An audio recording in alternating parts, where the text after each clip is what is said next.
نحمده ونصلي على رسوله الكريم أما بعد فأعوذ بالله من الشيطان الرجيم بسم الله الرحمن الرحيم رب اشرح لي صدري ويسر لي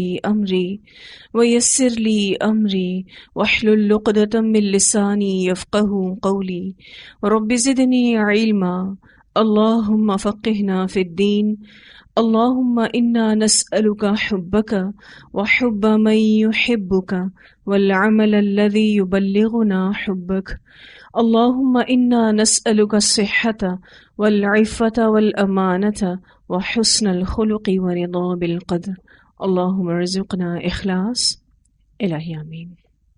لیسن نمبر 9 سورۃ البقرہ آیت نمبر 40 سے لے کر 48 تک۔ اس لیسن کو ہم نے آیت نمبر 44 تک مکمل کر لیا ہے، آگے سے شروع کریں گے انشاءاللہ۔ اللہ سبحانہ تعالیٰ فرماتے ہیں وَاسْتَعِینُوا اور مدد مانگو بِالصَّبْرِ صبر کے ساتھ، وَالصَّلَاةِ اور نماز کے یعنی ساتھ۔ وَاسْتَعِینُوا کا لفظ عین واو نون سے ہے، اور یہ لفظ آپ سورۃ الفاتحہ میں پڑھ چکے ہیں جہاں ہم نے نستعین پڑھا تھا۔ وَاسْتَعِینُوا اور مدد مانگو بِالصَّبْرِ ساتھ صبر کے۔ صبر کا لفظ صاد با را سے ہے۔ اس لفظ کو آپ اردو میں بھی پڑھتے ہیں، معنی منفی رویے سے خود کو روکے رکھنا، سیلف کنٹرول کو کہتے ہیں۔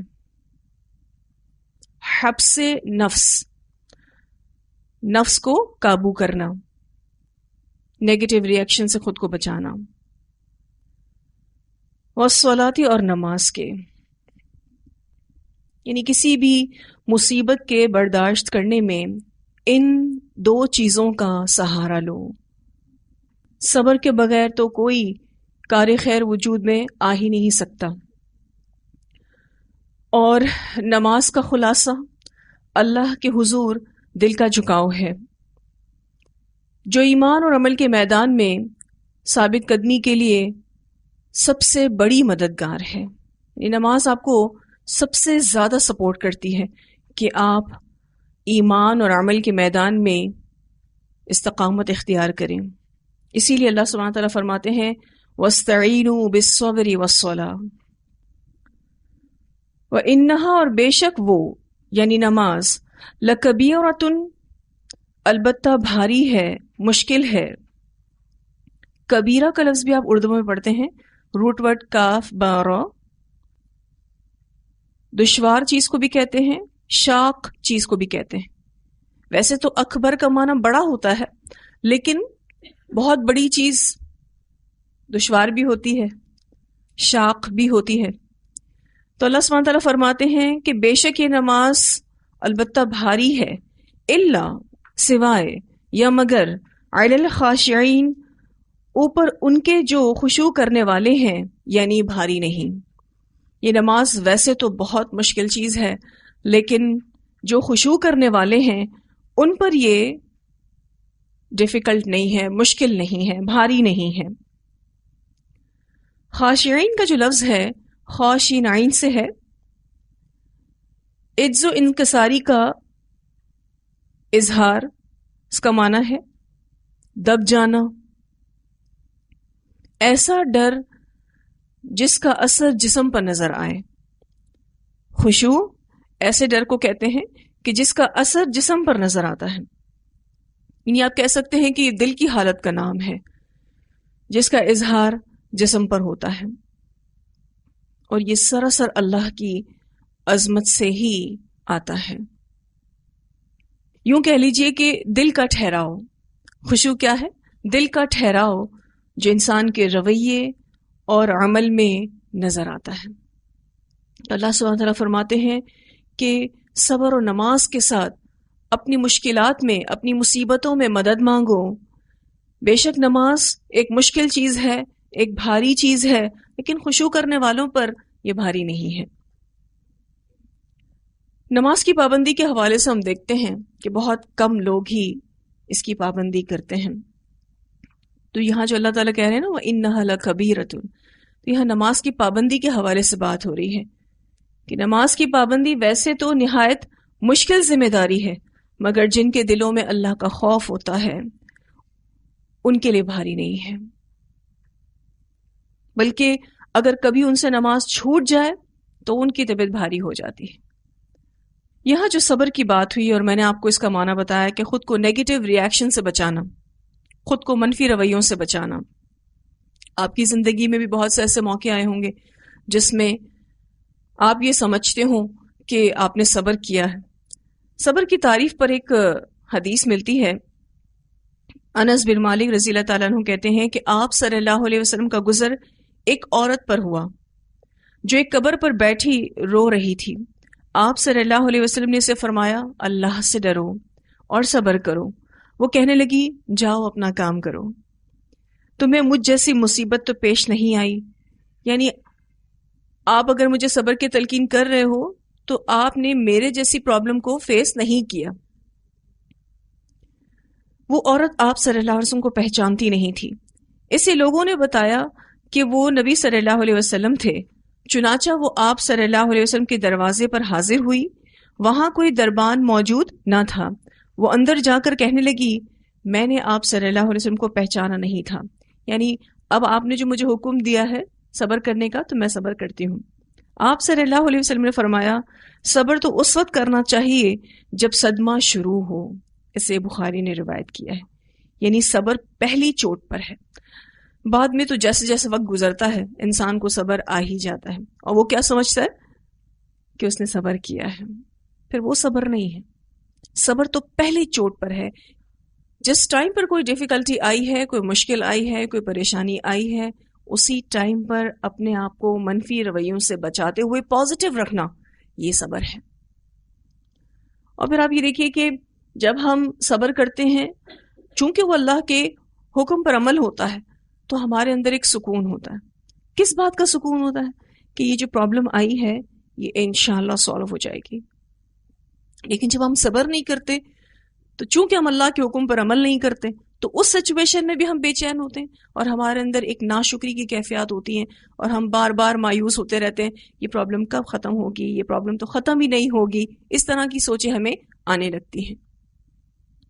اور آپ دیکھیے کہ یہاں پر صبر کی بات پہلے آئی ہے، پھر بعد میں نماز کی بات آئی ہے، کیونکہ نماز بھی صبر کے بغیر پڑھی نہیں جا سکتی۔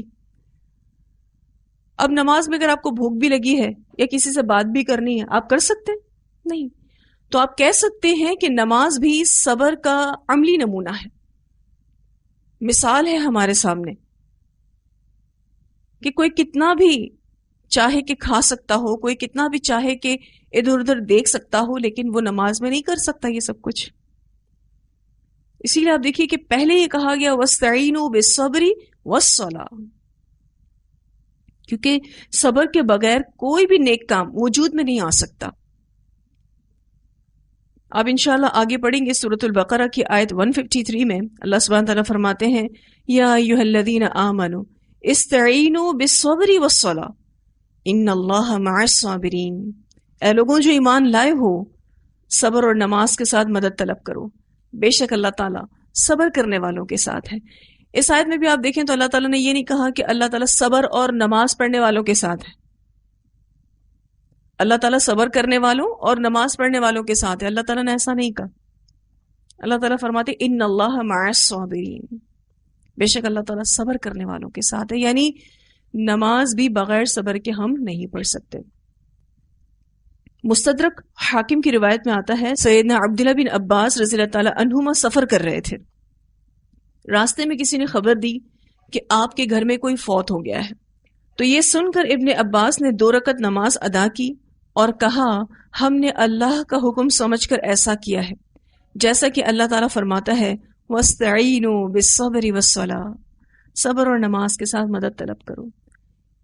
اب آپ دیکھیے کہ کسی کی موت کی خبر ملنا کتنے دکھ کی بات ہوتی ہے، اور وہ بھی پھر اپنا کوئی پیارا ہو، تو اس صورتحال میں بھی نماز پڑھنے بیٹھ جانا چاہیے۔ تو نماز آپ کو سپورٹ کرتی ہے صبر کرنے میں۔ فوری طور پر تحری کے ساتھ یہ کوشش کرنی چاہیے کہ انسان نماز پڑھنے بیٹھ جائے۔ بہت ساری ایسی مشکلات ہوتی ہیں جس میں انسان کو کچھ سمجھ نہیں آتا کہ وہ کیا کرے، تو اللہ تعالیٰ نے ہم سب کو اپنی زندگی میں آنے والی مصیبتوں کو برداشت کرنے کا نسخہ دے دیا ہے، وَاسْتَعِینُوا بِالصَّبْرِ وَالصَّلَاةِ، اور ساتھ یہ بھی بتا دیا کہ یہ نسخہ صرف اور صرف خاشعین ہی اپنائیں گے، یہ کہہ کر اللہ تعالیٰ فرماتے ہیں وَإِنَّهَا لَكَبِيرَةٌ إِلَّا عَلَى الْخَاشِعِينَ، نماز پڑھنا ہر کسی کے لیے دشوار ہے سوائے خاشعین کے۔ اب یہ خاشعین کیسے ہوتے ہیں؟ الذین، وہ لوگ جو یظنون، یقین رکھتے ہیں، یعنی اس بات کا، انہم، بے شک وہ، یظنون کا لفظ آپ اردو میں بھی پڑھتے ہیں ظن، گمان، لیکن یہاں پر یقین کا معنی آ رہا ہے۔ اس کی وجہ یہ ہے کہ ظنہ کے بعد انا آ رہا ہے۔ آپ دیکھیے یظنون کے ساتھ انہم ہے، ٹھیک ہے، آپ یظنون کو سرکل کر دیجئے، انا کے ساتھ، اس کے اگلے والے لفظ کے ساتھ اس کو سرکل کر لیجئے۔ یہ عربی زبان کا قاعدہ ہے کہ ظنہ کے بعد انا آ جائے تو یہ یقین کا معنی دے گا، اب یہ گمان کا معنی نہیں دے گا۔ اسی لیے آپ دیکھیے ٹرانسلیشن میں یہی چیز مینشن کی گئی ہے، یظنون، یقین رکھتے ہیں، یعنی اس بات کا، انہم، بے شک وہ۔ ویسے ظن کہتے ہیں گمان کو، کسی چیز کو دیکھے بغیر رائے بنا لینا۔ آپ یہ لفظ اردو میں استعمال کرتے ہیں نا، میرا گمان ہے، مطلب آپ شیور نہیں ہوتے اس بات پر۔ لیکن یظنون کا لفظ یقین میں کیسے بدل گیا؟ بعد میں اس کے انا آ رہا ہے۔ اب قرآن پاک میں جہاں کہیں بھی آپ اس چیز کو دیکھیں گے تو انشاءاللہ آپ کو یہ بات یاد آ جائے گی۔ الذین، وہ لوگ جو یظنون، یقین رکھتے ہیں، یعنی اس بات کا، انہم، بے شک وہ، ملاقو، ملاقات کرنے والے ہیں۔ ملاقات کا لفظ بھی آپ اردو میں پڑھتے ہیں، اس کا روٹ ورڈ لام، قوف، چھوٹی یا، کسی چیز کو پانا، ملاقات کرنا، ربہم، اپنے رب سے، وانہم، اور بے شک وہ، الیہ، اس کی طرف، یعنی اللہ کی طرف، راجعون، رجوع کرنے والے ہیں، اور بے شک وہ اللہ کی طرف رجوع کرنے والے ہیں۔ ان خاشعین کی یہاں صفت بیان کی جا رہی ہے کہ یہ وہ لوگ ہیں کہ جو اللہ کا خوف تو رکھتے ہی ہیں، ساتھ ساتھ اس کی ملاقات کا شوق بھی رکھتے ہیں، اور ان کو آخرت کا یقین ہے۔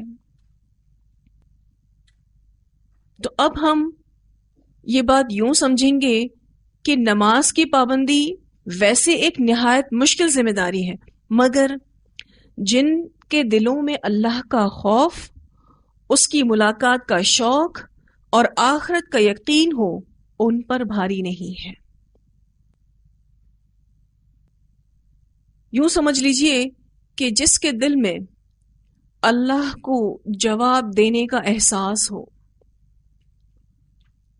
جس کے دل میں اللہ سے ملنے کا شوق ہو، پھر نماز اس پر بھاری نہیں، پھر وہ لازمی اپنی مصیبتوں میں ان دو چیزوں کا سہارا لے گا، صبر کا اور نماز کا۔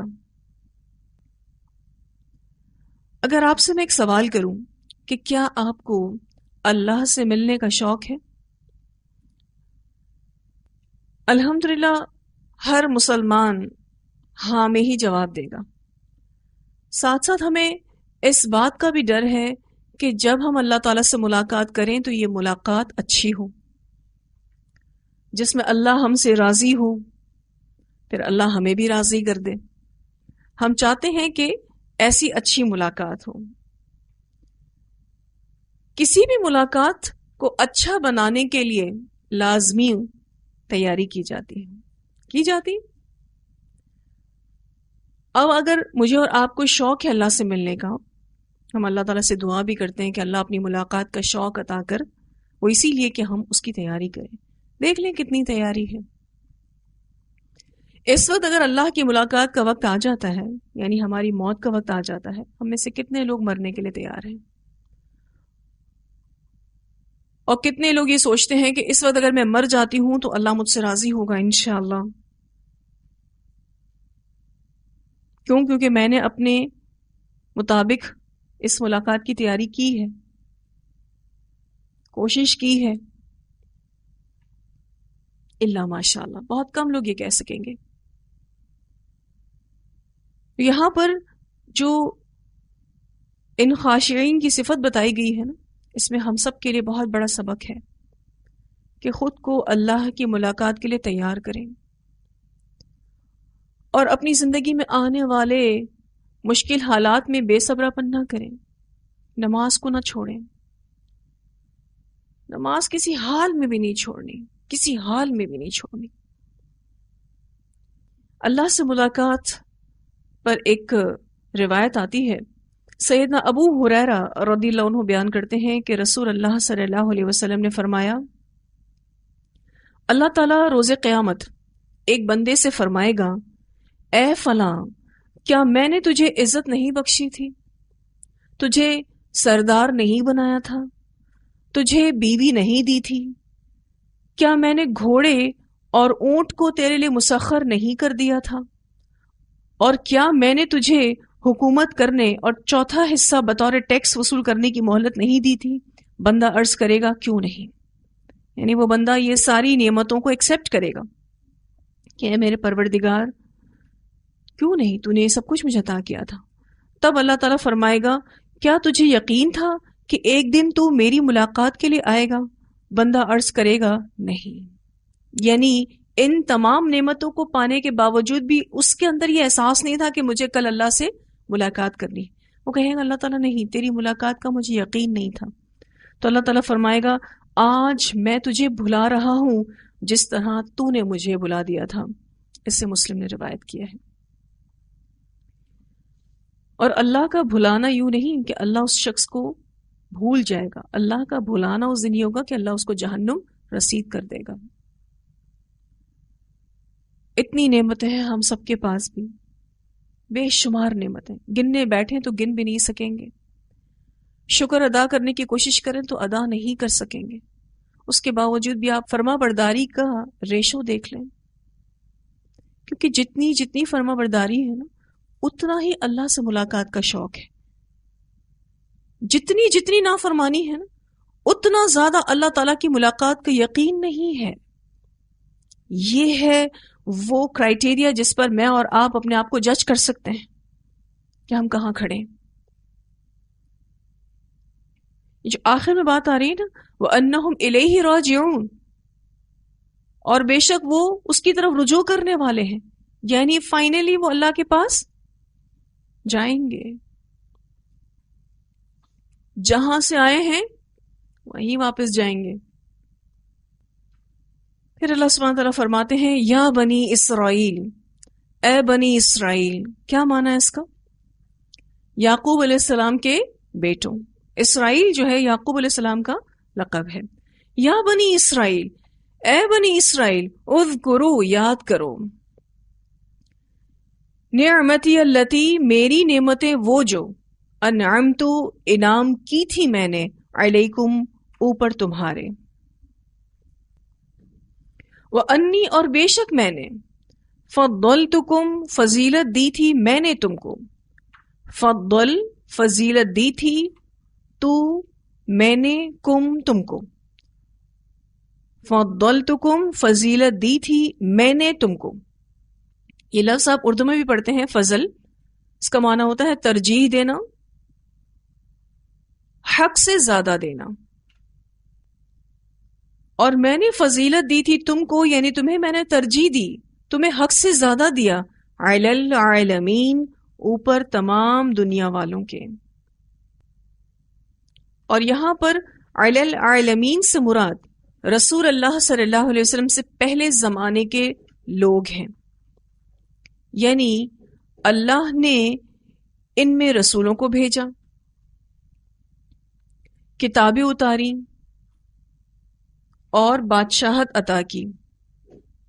اس بات کا ذکر سورۃ الجاثیہ آیت نمبر 16 میں آتا ہے، وَلَقَدْ آتَيْنَا بَنِي إِسْرَائِيلَ الْكِتَابَ وَالْحُكْمَ وَالنُّبُوَّةَ وَرَزَقْنَاهُمْ مِنَ الطَّيِّبَاتِ وَفَضَّلْنَاهُمْ عَلَى الْعَالَمِينَ. اور بلا شبہ ہم نے بنی اسرائیل کو کتاب اور حکم اور نبوت دی، حکم سے مراد یہاں پر بادشاہت ہے، اور انہیں پاکیزہ چیزوں سے رزق دیا اور انہیں جہانوں پر فضیلت بخشی۔ یہ سورۃ الجاثیہ کی آیت نمبر 16 تھی، جس میں بنی اسرائیل پر کی جانے والی نعمتوں کا ذکر ہے۔ اسی طرح میں نے آپ کو سورہ المائدہ کی آیت نمبر 20 میں بھی بتایا تھا پچھلے لیسن میں، ان نعمتوں کا ذکر کیا گیا جو بنی اسرائیل پر اللہ تعالیٰ نے کی۔ وَإِذْ قَالَ مُوسَىٰ لِقَوْمِهِ يَا قَوْمِ اذْكُرُوا نِعْمَةَ اللَّهِ عَلَيْكُمْ إِذْ جَعَلَ فِيكُمْ أَنْبِيَاءَ وَجَعَلَكُمْ مُلُوكًا وَآتَاكُمْ مَا لَمْ يُؤْتِ أَحَدًا مِنَ الْعَالَمِينَ۔ اور جب موسیٰ نے اپنی قوم سے کہا کہ اے میری قوم، اپنے اوپر اللہ کی نعمت یاد کرو جب اس نے تم میں انبیاء بنائے اور تمہیں بادشاہ بنایا اور تمہیں وہ کچھ عطا کیا جو جہانوں میں سے کسی کو نہیں دیا۔ یہاں جو بات ہوئی وَأَنِّي فَضَّلْتُكُمْ عَلَى الْعَالَمِينَ، اور میں نے آپ کو بتایا کہ مراد رسول اللہ صلی اللہ علیہ وسلم سے پہلے زمانے کے لوگ ہیں، یعنی بنی اسرائیل کو صرف اپنے زمانے کے لوگوں پر ہی فضیلت حاصل تھی، جبکہ امت محمد صلی اللہ علیہ وسلم ان سے بھی افضل ہے، کیونکہ اللہ تعالیٰ نے رسول اللہ صلی اللہ علیہ وسلم کی امت سے مخاطب ہو کر فرمایا ہے، اور یہ بات سورہ آل عمران کی آیت نمبر 110 میں آتی ہے، کنتم خیر امت اخرجت للناس تأمرون بالمعروف وتنہون عن المنکر وتؤمنون باللہ۔ تم ایک بہترین امت ہو، تم لوگوں کے لیے نکالی گئی ہو، تم حکم دیتے ہو معروف کا اور تم برائیوں سے روکتے ہو، اور تم اللہ پر ایمان لاتے ہو۔ تو یہ بات اللہ سبحانہ تعالیٰ نے خود رسول اللہ صلی اللہ علیہ وسلم کی امت سے فرمائی ہے کہ یہ امت سب سے افضل ہے۔ ایک روایت بھی آتی ہے، رسول اللہ صلی اللہ علیہ وسلم نے فرمایا، انتم توفون 70 امتا انتم خیروہا و اکرموہا علی اللہ عز وجل۔ تم 70ویں امت ہو اور تم اللہ تعالیٰ کے نزدیک ان تمام امتوں کے مقابلے میں بہتر اور معزز ہو۔ اس کو مسند احمد نے بھی روایت کیا ہے، یہ حدیث جامع ترمذی میں بھی آتی ہے اور ابن ماجہ میں بھی آتی ہے۔ اس حدیث میں واضح طور پر بتایا جا رہا ہے کہ جو رسول اللہ صلی اللہ علیہ وسلم کی امت ہے وہ سب سے زیادہ اب افضل قرار پائی ہے، اور اس کی فضیلت اس بنا پر ہے کہ وہ نیکی کا حکم دیتے ہیں اور برائیوں سے روکتے ہیں۔